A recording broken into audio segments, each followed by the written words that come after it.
미국이 마음만 먹으면 언제든지 다른 나라의 GPS 신호를 차단할 수 있습니다.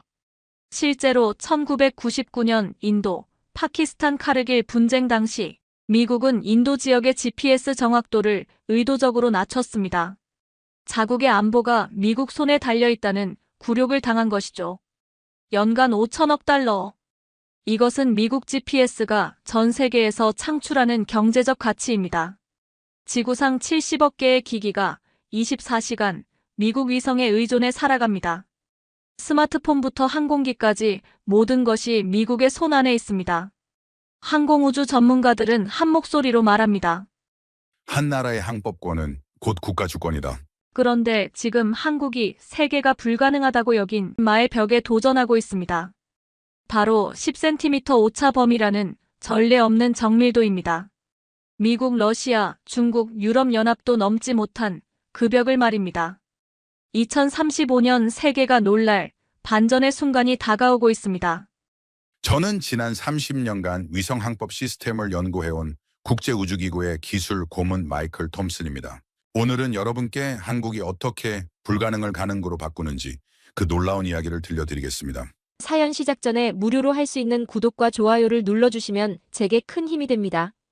감사합니다. 제가 오늘 말씀드리고 싶은 그 주인공은 바로 KPS, Korea Positioning System, 한국형 위성 항법 시스템입니다. 2035년까지 완성을 목표로 하는 이 프로젝트의 규모는 상상을 초월합니다. 총 사업비 2조 4천억 원, 예상 경제 효과만 12조 원이 넘습니다. 하지만 숫자보다 더 중요한 것은 이것이 가져올 변화입니다. 제가 처음 한국의 KPS 계획을 접했을 때의 충격을 잊을 수 없습니다. 대부분의 전문가들이 또 다른 GPS 복사품이라고 생각했거든요. 하지만 세부 내용을 들여다보니 전혀 달랐습니다. 한국은 단순히 GPS를 따라 만드는 것이 아니었습니다. 세계 최초로 10cm 오차 범위를 목표로 한 것입니다. 현재 미국 GPS의 민간용 오차 범위가 35m인데 그것을 30분의 1로 줄이겠다는 것이었습니다. 이것이 얼마나 혁신적인지 설명해 드리겠습니다. 10cm 정확도면 자동차가 차선을 구분할 수 있습니다. 드론이 창문을 정확히 찾아갈 수 있습니다. 농업용 로봇이 벼 한 포기 한 포기를 구별할 수 있습니다. 더 놀라운 것은 한국의 접근 방식이었습니다. 기존 GPS 위성들이 지구 위 2만 킬로미터 상공을 도는 중궤도 위성인 반면 한국은 정지궤도 위성 3기와 경사궤도 위성 5기를 조합한 8기 체계를 구상했습니다. 왜 굳이 복잡하게 하느냐는 질문을 많이 받았습니다. 답은 간단했습니다. 한국과 동아시아 지역에 최적화된 서비스를 제공하기 위해서입니다. 정지궤도 위성은 항상 같은 자리에 머물면서 안정적인 신호를 보냅니다. 경사궤도 위성은 움직이면서 다양한 각도에서 신호를 제공합니다. 이 둘을 결합하면 도심의 빌딩 숲에서도 깊은 계곡에서도 정확한 위치를 잡을 수 있습니다. 한국항공우주연구원에서 발표한 자료를 보면 KPS는 한반도와 주변 지역에서 24시간 내내 최소 4개 이상의 위성 신호를 받을 수 있도록 설계되었습니다. 이는 현재 미국 GPS보다 월등히 안정적인 서비스를 의미합니다. 그런데 여기서 중요한 질문이 하나 생깁니다. 왜 한국이 이런 야심찬 프로젝트에 도전하게 되었을까요? 그 배경에는 깊은 상처와 다짐이 있었습니다. GPS는 처음부터 평화적 목적으로 만들어진 것이 아니었습니다. 1970년대 미국 국방부가 군사적 우위를 확보하기 위해 개발한 전략 무기였습니다. 1980년대까지 GPS는 미군만 사용할 수 있었습니다. 그러다 1983년 대한항공 007편 격추 사건이 발생했습니다. 소련 영공을 침범한 민간 여객기가 격추당해 269명이 사망한 참사였습니다. 사건 이후 레이건 대통령이 GPS의 민간 사용을 허용했습니다. 하지만 여기에는 치명적인 함정이 있었습니다. 바로 SA Selective Availability, 선택적 이용성이라는 제도였습니다. 미국은 자국과 동맹국에게는 정확한 GPS 신호를, 그렇지 않은 국가에게는 의도적으로 부정확한 신호를 보냈습니다. 오차를 100m까지 늘려버릴 수 있었죠. 1999년 인도 파키스탄 카르길 분쟁에서 이것이 현실이 되었습니다. 인도가 파키스탄과의 충돌에서 GPS 유도 무기를 사용하려 했지만 미국이 해당 지역의 GPS 정확도를 낮춰버렸습니다.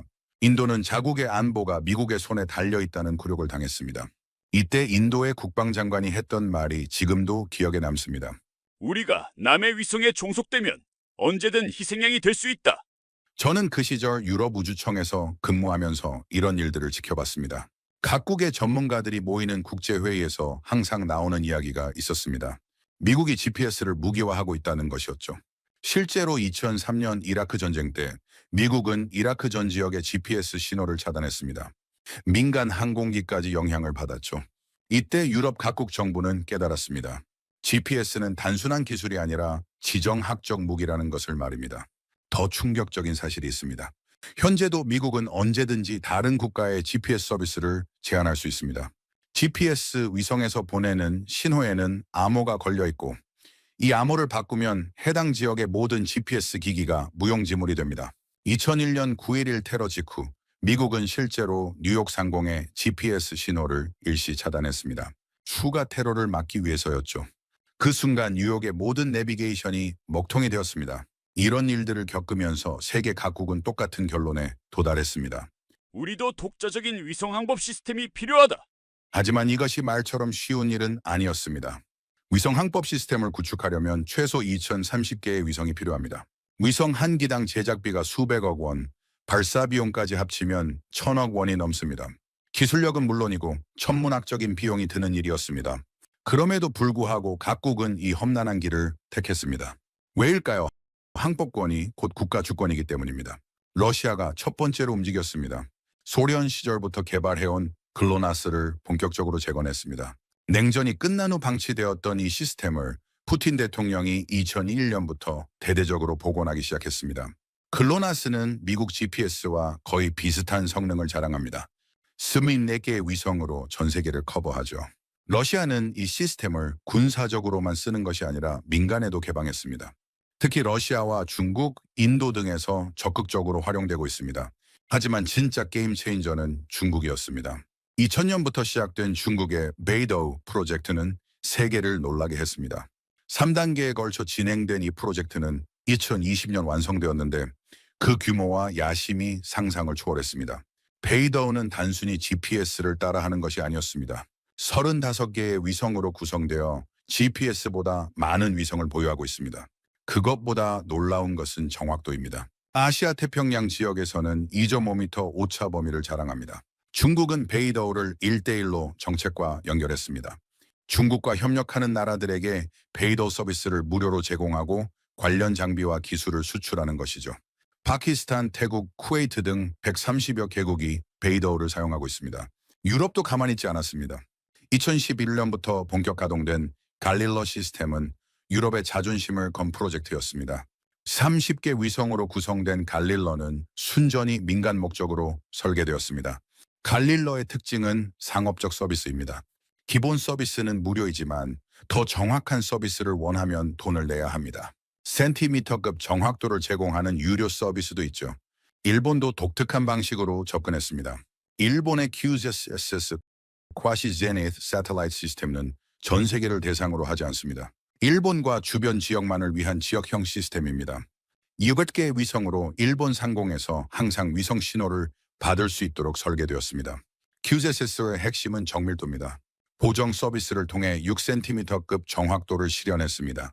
일본은 이를 바탕으로 자동 운전, 정밀 농업, 재해 모니터링 등에 활용하고 있습니다. 인도의 나빅도 주목할 만합니다.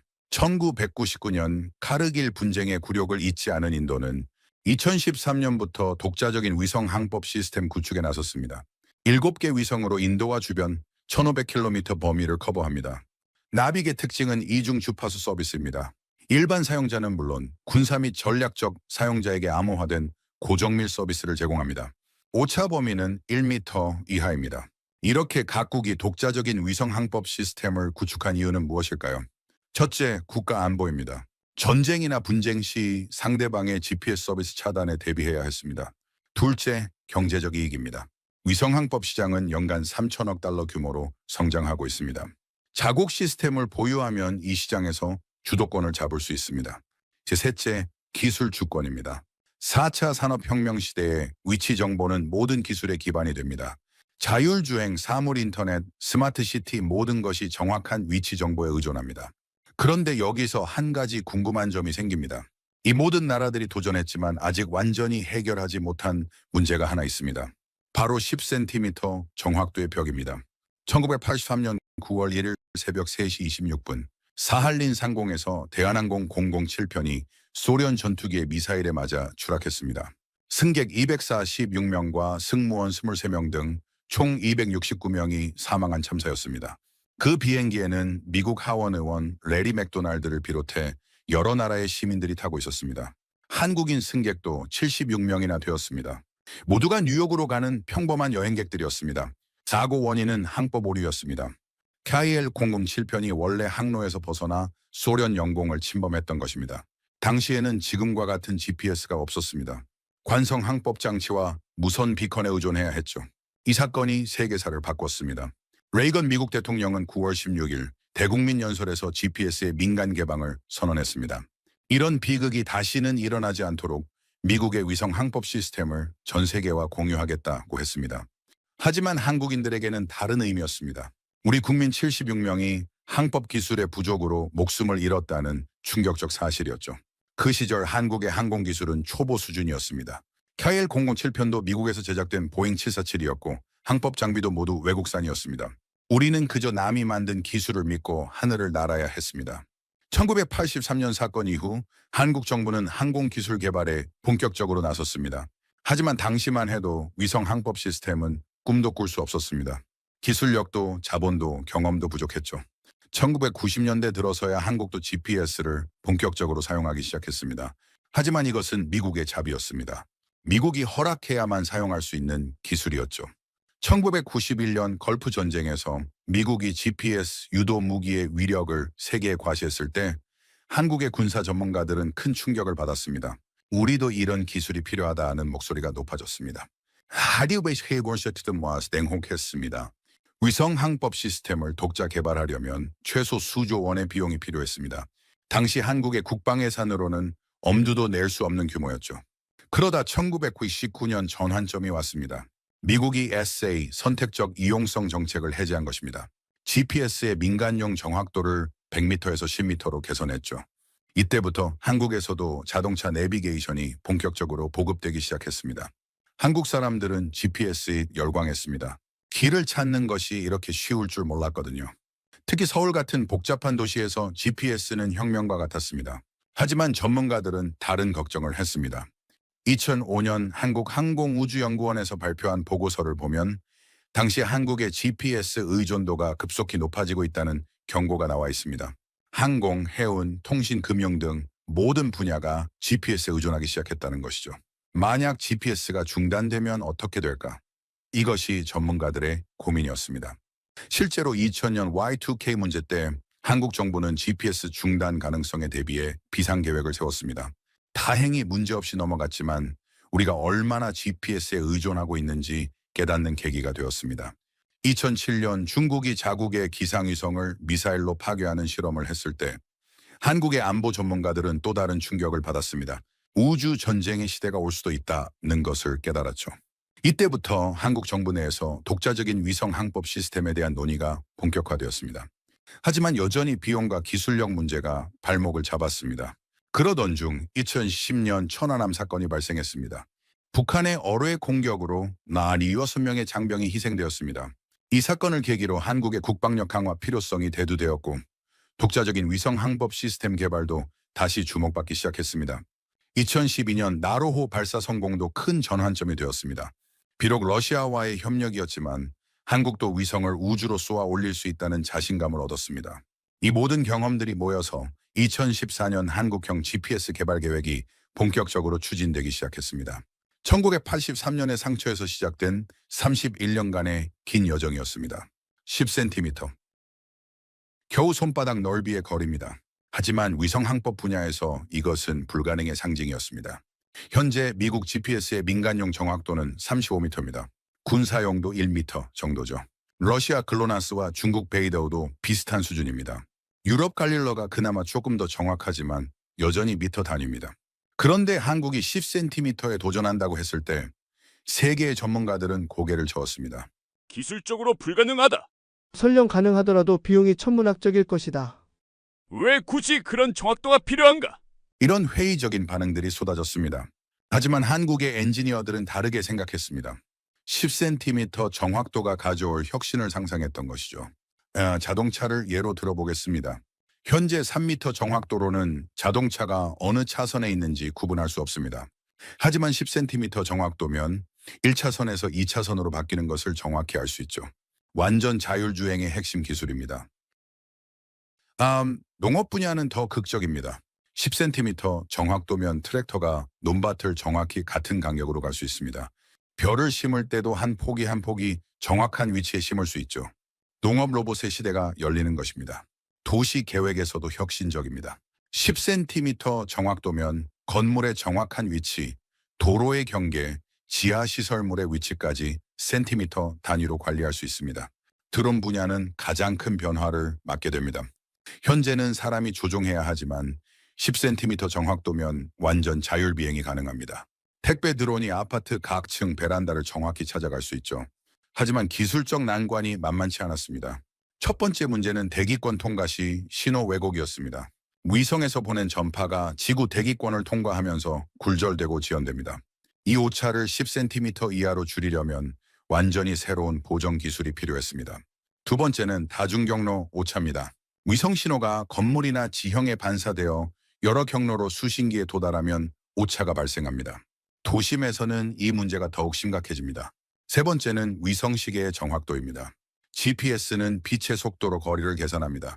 1나노초의 시계 오차가 30cm의 위치 오차를 만듭니다. 10cm 정확도를 위해서는 원자시계보다 더 정확한 시계가 필요했죠. 한국의 엔지니어들은 이 문제들을 하나씩 해결해 나갔습니다. 먼저 위성 배치를 혁신적으로 바꿨습니다. 기존 GPS처럼 중궤도에만 위성을 배치하는 것이 아니라 정지궤도와 경사궤도를 조합한 8기 체계를 설계했습니다. 정지궤도 위성 3기는 항상 한반도 상공에 머물면서 안정적인 기준 신호를 제공합니다. 경사궤도 위성 5기는 다양한 각도에서 신호를 보내 다중경로 오차를 최소화하죠. 이것만으로도 세계 최초였습니다. 지금까지 어떤 나라도 정지궤도와 경사궤도를 결합한 위성 항법 시스템을 만든 적이 없었거든요. 두 번째 혁신은 지상기준국 네트워크였습니다. 한반도 전역에 100여 개의 기준국을 설치해서 실시간으로 대기 상태를 모니터링합니다. 이 데이터를 바탕으로 대기 오차를 보정하는 신호를 방송하죠. 세 번째는 새로운 신호 체계였습니다. 기존 GPS보다 강력하고 정확한 신호를 설계해서 건물이 많은 도심에서도 안정적으로 수신할 수 있게 했습니다. 하지만 가장 큰 도전은 따로 있었습니다. 2018년 한국항공우주연구원에서 첫 번째 시험 위성을 발사했을 때 예상치 못한 문제가 발생했습니다. 위성의 원자시계가 우주 환경에서 예상보다 빠르게 오차가 누적되는 것이었습니다. 지상에서는 완벽하게 작동했던 시계가 우주의 방사선과 온도 변화의 영향을 받아 정확도가 떨어졌습니다. 이 문제를 해결하지 못하면 10cm 정확도는 불가능했습니다. 한국의 연구진들은 2년간 밤낮 없이 연구했습니다. 우주 환경을 완벽하게 시뮬레이션할 수 있는 실험실을 만들고 수백 번의 테스트를 반복했습니다. 마침내 2인체 20년 해결책을 찾았습니다. 위성에 탑재하는 원자시계를 3개로 늘리고 서로 상호 검증하면서 오차를 실시간으로 보정하는 방식이었습니다. 또한 지상의 주 제어소에서 하루에 여러 번 시계를 보정해주는 시스템도 개발했습니다. 2021년 두 번째 시험 위성이 이 기술을 검증했습니다. 결과는 놀라웠습니다. 한반도 상공에서 평균 8.7cm의 정확도를 달성한 것입니다. 세계가 불가능하다고 했던 10cm의 벽을 마침내 넘어선 순간이었습니다. 한국형 GPS 프로젝트가 본격화되면서 한 가지 문제가 대두되었습니다. 국가 주도만으로는 한계가 있다는 것이었죠. 위성은 만들 수 있지만 실제 서비스를 위한 단말기와 응용 기술은 민간의 창의성이 필요했습니다. 이때 국내의 한 대형 방산업체가 나섰습니다. 회사는 원래 레이더, 소나, 유도무기 등 첨단 무기 체계를 만드는 전문 기업이었습니다. 하지만 한국형 GPS 프로젝트를 보고 새로운 가능성을 발견했습니다. 2019년 그 회사의 한 임원은 직원들에게 이런 말을 했습니다. GPS는 21세기의 전기와 같다. 모든 기술의 기반이 될 것이다. 우리가 이 분야에서 앞서가야 한다. 회사는 대대적인 투자를 결정했습니다. 연간 매출의 15%에 해당하는 500억 원을 위성 항법 분야에 투입하기로 한 것입니다. 방산업체로는 상당한 모험이었죠. 첫 번째 도전은 위성 탑재체 개발이었습니다. 위성 탑재체는 위성에 실리는 핵심 장비입니다. GPS 신호를 생성하고 송신하는 역할을 하죠. 지금까지 한국은 이 기술을 모두 외국에서 수입해야 했습니다. 이 회사는 유럽의 탈레스, 미국의 로키드 마틴 같은 글로벌 기업들과 경쟁해야 했습니다. 이들은 수십 년간 위성 분야에서 쌓은 노하우를 갖고 있었죠. 한국의 엔지니어들은 다른 접근법을 택했습니다. 기존 기술을 따라하는 것이 아니라 처음부터 새로 설계하기로 한 것입니다. 2020년부터 2년간 이 회사의 연구진들은 위성 탑재체의 모든 구성품을 하나씩 개발했습니다. 신호 생성기, 증폭기, 안테나, 전력 공급 장치까지 모든 것을 국산화했습니다. 가장 어려운 부분은 신호 안정성이었습니다. 우주의 극한 환경에서도 흔들림 없이 정확한 신호를 보내야 했거든요. 온도는 영하 150도에서 영상 150도까지 변하고 강한 방사선과 진동에도 견뎌야 했습니다. 수백 번의 테스트 끝에 2022년 마침내 성공했습니다. 한국 최초의 위성 항법 탑재체가 완성된 것입니다. 성능은 외국 제품보다 오히려 뛰어났습니다. 두 번째 도전은 지상 장비 개발이었습니다. 한국형 GPS가 가동되려면 지상에 수많은 장비가 필요했습니다. 위성을 조종하는 관제 장비, 신호를 모니터링하는 추적 장비, 사용자에게 서비스를 제공하는 단말기까지 말입니다. 이 방산업체는 이 모든 분야에 진출했습니다. 회사 내에 GPS 사업부를 신설하고 관련 전문가들을 대거 영입했습니다. 특히 주목받은 것은 차세대 GPS 수신기였습니다. 기존 수신기는 미국 GPS만 받을 수 있었지만 이 회사의 수신기는 한국 KPS는 물론 미국 GPS, 유럽 갈릴러, 중국 베이더우까지 모두 동시에 받을 수 있었습니다. 이것을 멀티 GNSS 수신기라고 부릅니다. 여러 위성 항법 시스템을 동시에 사용해서 더 정확하고 안정적인 위치 정보를 제공하는 것이죠.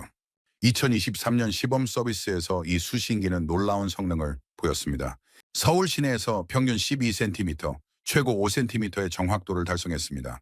세계 어떤 상용 수신기보다 정확했죠. 세 번째는 사업 다각화였습니다. 이 회사는 GPS 기술을 바탕으로 새로운 사업 분야를 개척했습니다.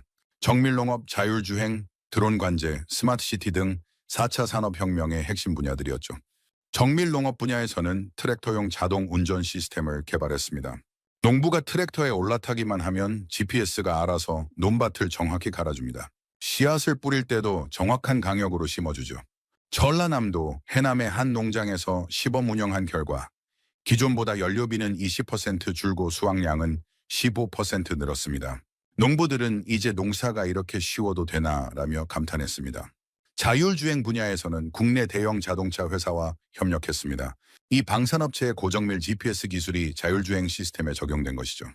2024년 경부고속도로에서 실시한 자율주행 테스트에서 이 회사의 GPS를 사용한 차량은 시속 100km로 달리면서도 차선 중앙에서 10cm 이상 벗어나지 않았습니다. 드론 분야의 혁신도 주목할 만했습니다. 이 회사는 드론 전용 GPS 시스템을 개발해서 완전 자율 비행을 가능하게 했습니다. 2024년 제주도에서 실시한 드론 택배 시범 서비스에서 드론은 출발지에서 목적지까지 사람의 개입 없이 완벽하게 비행했습니다. 아파트 15층 베란다의 택배함까지 정확히 찾아가는 놀라운 모습을 보였죠. 이 방산업체의 도전은 단순히 기술 개발에 그치지 않았습니다. 해외 진출도 적극적으로 추진했습니다. 2024년 인도네시아 정부와 스마트시티 구축 계약을 체결했습니다. 자카르타의 교통관리 시스템에 한국의 GPS 기술을 적용하는 프로젝트였죠. 태국, 베트남, 필리핀 등 동남아시아 각국에서도 러브콜이 이어졌습니다. 한국의 GPS 기술이 세계적으로 인정받기 시작한 것입니다. 이 회사의 성공은 다른 기업들에게도 자극이 되었습니다. 국내 대형 전자업체들과 IT 기업들이 GPS 관련 사업에 뛰어들기 시작했습니다. 한국의 GPS 생태계가 형성되기 시작한 것입니다. 2035년 한국형 GPS가 완전히 가동되는 그 순간을 상상해 보세요. 아침 6시 서울 강남의 한 아파트에서 김 씨 할아버지가 일어납니다. 침대 옆 스마트워치가 부드럽게 알려줍니다. 오늘 산책하기 좋은 날씨입니다. 한강공원까지 가는 최적 경로를 안내해 드릴까요? 김 씨 할아버지가 집을 나서는 순간 그의 스마트폰은 한국 위성에서 오는 신호를 받습니다. 10cm 정확도로 그의 위치를 파악하죠. 미국 GPS에 의존할 필요가 없습니다. 엘리베이터를 기다리는 동안 아파트 관리 시스템이 자동으로 작동합니다. 김 씨 할아버지의 위치를 정확히 파악해서 가장 가까운 엘리베이터를 불러주죠. 1층에 내려서자 자율주행 셔틀이 대기하고 있습니다. 이 셔틀은 한국 GPS를 사용해서 센티미터 단위로 정확한 위치를 파악합니다. 사람이 운전하지 않아도 안전하게 목적지까지 데려다 줍니다. 한강공원에 도착한 김씨 할아버지는 놀라운 광경을 목격합니다. 하늘에서 드론들이 조용히 날아다니며 택배를 배송하고 있습니다. 사람들은 전혀 신경 쓰지 않습니다. 이미 일상이 된 풍경이거든요. 공원 곳곳에는 자율주행 관리 로봇들이 청소를 하고 있습니다. 한국 GPS 덕분에 이들은 정확한 경로를 따라 움직이며 효율적으로 일을 처리합니다. 김씨 할아버지가 산책을 마치고 집으로 돌아가는 길, 스마트폰에 메시지가 도착합니다. 딸기 배송이 완료되었습니다. 베란다 드론 포트에서 확인해 주세요. 집에 도착해보니 정말로 드론이 15층 베란다까지 딸기를 정확히 배송해놨습니다. 10cm 정확도가 아니라면 불가능한 일이죠. 이것이 2035년 한국의 일상입니다. 하지만 더 중요한 변화는 보이지 않는 곳에서 일어나고 있습니다. 과거 한국의 모든 위치 데이터는 미국으로 전송되었습니다. 한국 사람들이 어디를 가고 무엇을 하는지 미국이 모두 알 수 있었죠. 이것은 심각한 주권 문제였습니다. 하지만 한국형 GPS가 가동되면서 상황이 완전히 바뀝니다. 한국의 위치 데이터는 한국에 저장되고 한국이 관리합니다. 데이터 종속국에서 데이터 주권국으로 변신한 것이죠. 이 변화의 경제적 가치는 천문학적입니다. 한국개발연구원 KDI의 2035년 전망보고서에 따르면 한국형 GPS로 인한 경제 효과는 연간 25조 원에 달할 것으로 예상됩니다. 이는 한국 GDP의 1.2%에 해당하는 규모입니다. 첫 번째 수혜 분야는 물류 산업입니다. 10cm 정확도 덕분에 완전 자율주행 트럭이 상용화됩니다. 운전자 없이도 부산에서 서울까지 화물을 안전하게 운송할 수 있죠. 물류비가 30% 이상 절감될 것으로 예상됩니다. 두 번째는 농업혁명입니다. 정밀 농업이 전국으로 확산되면서 농업 생산성이 획기적으로 향상됩니다. AI와 결합된 농업 로봇들이 논밭을 관리하고 농부들은 스마트폰으로 모든 것을 모니터링할 수 있습니다. 전라남도의 한 쌀농장에서는 이미 시범 운영 중입니다. 로봇이 모내기부터 수확까지 모든 과정을 처리하고 농부는 품질 관리에만 집중합니다. 결과적으로 수확량은 20% 늘고 인건비는 50% 줄었습니다. 세 번째는 도심항공교통 UAM 시장입니다. 2035년 서울 하늘에는 하늘을 나는 택시들이 운항할 예정입니다. 한국형 GPS의 10cm 정확도 덕분에 건물 옥상의 작은 헬리패드에도 안전하게 착륙할 수 있죠. 강남에서 김포공항까지 자동차로 1시간 걸리는 거리를 하늘 택시로는 15분 만에 갈 수 있습니다. 교통혁명이 일어나는 것이죠. 네 번째는 스마트시티 구축입니다.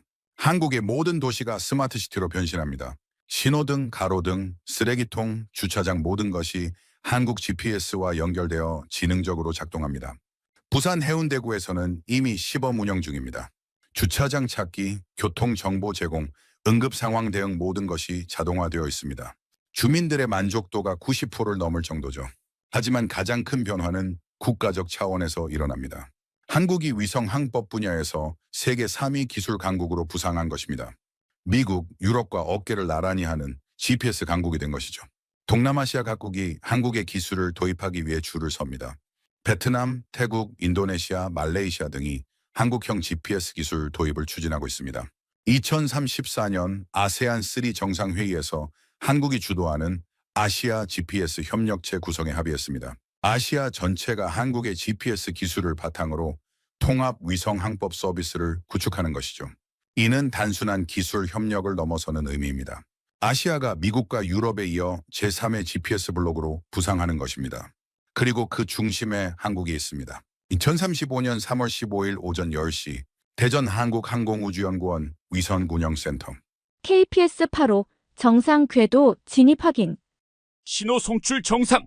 전국 서비스 개시 준비 완료. 드디어 그 순간이 왔습니다.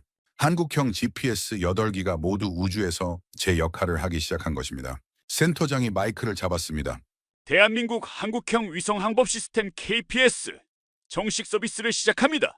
그 순간 전 세계 GPS 전문가들의 시선이 한국으로 쏠렸습니다. 미국 항공우주국 나사의 존슨 박사는 믿을 수 없다는 표정으로 모니터를 바라봤습니다. 한국의 KPS가 실제로 10cm 정확도를 달성하고 있었던 것입니다. How is this possible? 어떻게 이런 일이? 유럽 우주청 ESA의 베르나르 국장도 마찬가지였습니다. 유럽의 갈릴러도 달성하지 못한 정확도를 한국이 해낸 것입니다. 한국이 우리를 앞서갔습니다. 이것은 GPS 역사상 가장 큰 혁신입니다. 중국의 베이더 프로젝트 책임자 왕 박사는 더욱 놀랐습니다. 중국이 20년간 쏟아부은 천문학적 투자보다 적은 비용으로 한국이 더 뛰어난 시스템을 만든 것입니다. 불가능한 일이 일어났습니다. 한국은 어떻게 이런 기적을 만들어낸 것일까요? 러시아의 글로나스 개발진도 당황했습니다. 소련 시절부터 쌓아온 40년 경험을 가진 그들도 10cm 정확도는 꿈꿨지만 실현하지 못했던 기술이었습니다. 한국이 새로운 기준을 만들었습니다. 이제 우리도 다시 시작해야 합니다. 일본의 QZSS 개발팀은 더욱 복잡한 심정이었습니다. 지리적으로 가장 가까운 한국이 자신들을 크게 앞서간 것입니다. 한국의 기술력을 과소평가했습니다. 이것은 아시아 전체의 게임 체인저가 될 것입니다. 하지만 세계가 가장 놀란 것은 기술력만이 아니었습니다. 한국형 GPS 개발 과정에서 보여준 혁신적 접근법이었습니다. 기존 GPS를 단순히 따라하는 것이 아니라 완전히 새로운 방식으로 설계한 것이죠. 정지궤도와 경사궤도의 결합, 지상기중국 네트워크의 실시간 보정, 멀티 GNSS 통합 서비스까지 모든 것이 세계 최초였습니다. 미국의 로키드 마틴에서 30년간 GPS 위성을 만든 스미스 박사는 이렇게 말했습니다. 한국은 GPS의 새로운 패러다임을 만들었습니다. 우리가 생각하지 못한 방식으로 문제를 해결했어요. 이것은 단순한 기술 발전이 아니라 혁명입니다. 국제 언론들도 일제히 주목했습니다. CNN은 Korea's GPS Revolution: How a Small Nation Beat Tech Giants라는 제목으로 특집 방송을 내보냈습니다. BBC는 The Korean Miracle in Space 10 cm Accuracy Changes Everything라는 다큐멘터리를 제작했습니다. NHK는 한국이 일본을 추월한 순간이라는 제목으로 긴급 특집을 방영했습니다. 심지어 중국의 CCTV도 한국의 GPS 혁신, 우리가 배워야 할 점들이라는 프로그램을 내보냈습니다. 하지만 가장 극적인 반응은 실제 사용자들에게서 나왔습니다. 서울에서 택시를 운전하는 박 씨는 이렇게 말했습니다. 정말 신기해요. 내비게이션이 차선까지 정확히 알려줘요. 어느 차선으로 가야 하는지 헷갈릴 일이 없어졌어요. 부산에서 농사를 짓는 이 씨 할아버지는 감격했습니다. 트랙터가 혼자 돌아다녀요. 제가 논에 앉아서 차만 마셔도 농사가 돼요. 꿈 같은 일이에요. 제주도에서 드론 택배를 받은 김 씨는 놀라워했습니다. 아파트 베란다까지 정확히 와요. 처음에는 믿을 수 없었어요. 어떻게 이런 일이 가능하죠? 국제학회에서도 한국의 성과가 화제가 되었습니다. 2035년 5월 독일에서 열린 국제위성항법학회에서 한국의 발표는 기립박수를 받았습니다. 40여 개국에서 온 전문가들이 한국의 기술을 배우기 위해 몰려들었습니다. 학회장인 프랑스의 르클레르 박사는 이렇게 평가했습니다. 한국은 불가능을 가능으로 만들었습니다. GPS 역사상 가장 놀라운 성과입니다. 더욱 놀라운 것은 한국의 성과가 다른 나라들에게 미친 영향이었습니다. 미국은 차세대 GPS 현대화 프로젝트 예산을 2배로 늘렸습니다. 한국을 따라잡기 위해서였죠. 유럽연합도 갈릴러 업그레이드 계획을 대폭 수정했습니다. 한국의 정지궤도 경사궤도 결합 방식을 벤치마킹하기로 한 것입니다. 중국은 베이더 4 프로젝트를 전면 재검토했습니다. 한국의 10cm 정확도를 목표로 새로 설계하기로 했죠. 일본은 더욱 적극적으로 나섰습니다. 한국과의 GPS 기술 협력을 공식 제안한 것입니다. 러시아도 글로나스 K2 프로젝트에 한국의 기술 도입을 검토하기 시작했습니다. 하지만 가장 큰 변화는 아시아 전체에서 일어났습니다. 동남아시아 10개국이 ASEAN GPS 협력체 구성에 합의했습니다. 한국의 KPS 기술을 바탕으로 아시아 전체의 통합 위성 항법 서비스를 구축하자는 것이었죠. 인도도 한국과의 협력을 타진했습니다. 자국의 나빅 시스템과 한국의 KPS를 연동하자는 제안이었습니다. 호주와 뉴질랜드도 한국의 기술에 관심을 보였습니다. 그 순간 전 세계가 깨달았습니다. 한국이 GPS의 새로운 강자로 부상했다는 것을 말입니다. 더 이상 미국과 유럽만의 동무대가 아니었습니다. 아시아의 작은 나라 한국이 세계 GPS 판도를 바꿔놓은 것입니다. 그날 밤 대전 위성운영센터에서는 조용한 축배가 이어졌습니다. 30년 전 KR-007편 참사에서 시작된 꿈이 마침내 현실이 된 순간이었습니다. 한국이 세계에 증명해낸 것은 단순한 기술력이 아니었습니다. 작지만 강한 나라, 불가능을 가능으로 만드는 나라라는 것을 보여준 것입니다. 세종대왕이 한글을 창제하신 것이 1443년이었습니다. 그로부터 592년 후인 2035년 한국은 또 다른 창제를 해냈습니다. 바로 한국형 GPS, KPS의 완성이었죠. 한글이 우리 민족에게 문자의 자주권을 선사했듯이 KPS는 우리에게 항법의 자주권을 가져다 주었습니다. 600여 년 전 세종대왕은 이렇게 말씀하셨습니다. 나라의 말이 중국과 달라 한자와는 서로 통하지 않는다. 이런 까닭으로 어리석은 백성이 말하고자 하는 바가 있어도 마침내 제 뜻을 능히 펴지 못하는 사람이 많다. 21세기 한국의 과학자들도 비슷한 마음이었을 것입니다. 우리나라의 하늘길이 미국과 달라 GPS와는 서로 맞지 않는다. 이런 까닭으로 우리 국민이 가고자 하는 바가 있어도 마침내 제 길을 정확히 찾지 못하는 경우가 많다. 그래서 만든 것이 바로 KPS였습니다. 한글이 모든 계층의 사람들이 글을 읽고 쓸 수 있게 했듯이 KPS는 모든 사람이 정확한 위치를 알 수 있게 했습니다. 한글이 우리 문화의 꽃을 피우게 했듯이 KPS는 우리 기술의 꽃을 피우게 할 것입니다. 2035년 지금 한국은 더 이상 따라가는 나라가 아닙니다. 길을 만드는 나라입니다. 자동차를 발명한 것은 독일이었지만 현재 세계 최고의 전기차를 만드는 나라는 한국입니다. 인터넷을 발명한 것은 미국이었지만 세계에서 가장 빠른 인터넷 속도를 자랑하는 나라는 한국입니다. 휴대폰을 발명한 것은 미국이었지만 스마트폰 혁신을 이끄는 나라는 한국입니다. 이제 GPS도 마찬가지입니다. GPS를 발명한 것은 미국이었지만 가장 정확한 위성 항법 시스템을 만든 나라는 한국입니다. 이것이 한국의 DNA입니다. 남이 시작한 것을 받아들여서 더 좋게 만드는 것. 불가능하다고 여겨지는 일에 도전해서 가능하게 만드는 것. 1983년 KR 007편 참사로 시작된 52년간의 긴 여정이 마침내 결실을 맺었습니다. 그 과정에서 수많은 사람들이 땀과 열정을 쏟았습니다. 한국항공우주연구원의 연구원들, 방산업체의 엔지니어들, 그리고 이름 없는 수많은 기술자들이 있었기에 가능한 일이었습니다. 이제 KPS는 우리 일상 속으로 스며들고 있습니다. 할아버지, 할머니들이 병원에 갈 때도, 젊은 부부가 데이트를 할 때도, 아이들이 학교에 갈 때도 한국의 위성이 정확한 길을 안내해 줍니다. 농부들이 농사를 지을 때도, 택배 기사들이 배송을 할 때도, 구급차가 응급 환자를 이송할 때도 한국의 GPS가 함께합니다. 더 나아가 KPS는 우리의 미래를 열어가고 있습니다. 자율주행차가 완전히 상용화되는 그날, 하늘을 나는 택시가 일상이 되는 그날, 모든 것이 자동화된 스마트시티가 실현되는 그날까지 KPS가 중심에 있을 것입니다. 한국은 이제 우주 강국입니다. 더 이상 우주를 올려다보기만 하는 나라가 아니라 우주에서 지구를 내려다보는 나라가 되었습니다. 한국의 위성들이 24시간 우리를 지켜보며 정확한 위치를 알려주고 있습니다. 이것이야말로 진정한 자주국방의 완성입니다. 하지만 KPS의 진정한 의미는 기술 그 자체에 있지 않습니다. 우리도 할 수 있다는 자신감을 전 국민에게 심어준 것입니다. 세계 최강국들이 못다한 일을 해냈다는 자부심을 안겨준 것입니다. 한국인이면 뭐든 할 수 있다는 믿음을 확인시켜준 것입니다. 이제 우리 아이들은 꿈꿀 수 있습니다.